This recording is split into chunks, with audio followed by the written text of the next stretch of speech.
Okay, back with Market Sense, and let's focus on the markets for a little bit. As Avan said, we've come off the highs, 5608 or thereabouts for the Nifty. In fact, 5600 now. So we've just around that 5600 level, and the markets have come off quite rapidly. In fact, even when you see the bond prices after the policy announcements came off quite a bit, the yield hardened from 8.11 to 8.17 as well. So profit booking all round that has happened. Probably the market's pricing in all that came out of the policy. The question mark really is, what happens next? Because almost everything that could have been announced for the near term has been announced. Where do we go from here after all the announcements have been done? And of course, what's the implications of all that has been done by the government and by the RBI today?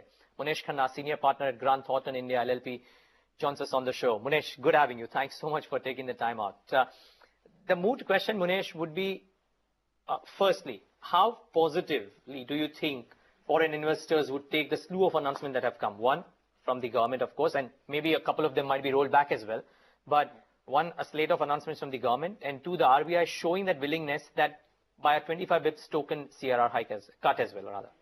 Afternoon. I think both the things, by the government as well as by the RBI, are very forward-looking statements. So at least there is an intent. I think, clearly, I think Subbarao had said that given the inflation, he may not want to do anything. But all along, he's been saying that the government has to show some kind of a fiscal discipline, some kind of a fiscal initiative. And since the government has shown that last week, so I guess he was also forced to then come up with something. You think it was a reluctant cut given in by the RBI? I think the news which came on, at least on the monetary issues, whether it was the IIP down to 0.1%, capital goods contracting 5%, inflation above 7.5%, and that has been the bane for the RBI. I do believe that, yes, given a choice, his option still would have been how do we rein in the inflation. Also, realizing that since we've got QE3 now, that is a flush of liquidity, and that liquidity could raise the commodity prices, especially oil and a couple of other commodities. So that threat of inflation, both from what is happening within the country and also in response to the QE3, is quite high. So, Munesh, as a keen market watcher, we've got a good heady mix of all of the cocktails that are required for a big market rally, be it QE3, be it the big reform push, rupees also behaving itself. So what are you going to advise clients right now? How do we approach this market?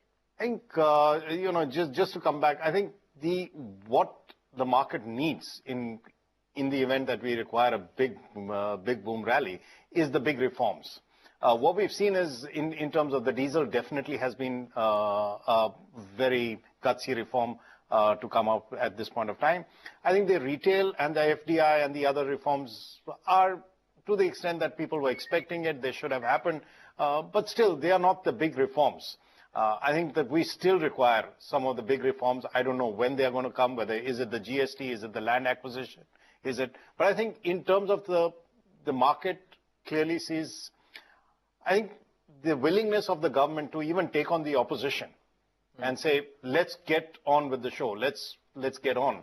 That's a positive statement, but I would still be reserved that are we still into a big bull rally?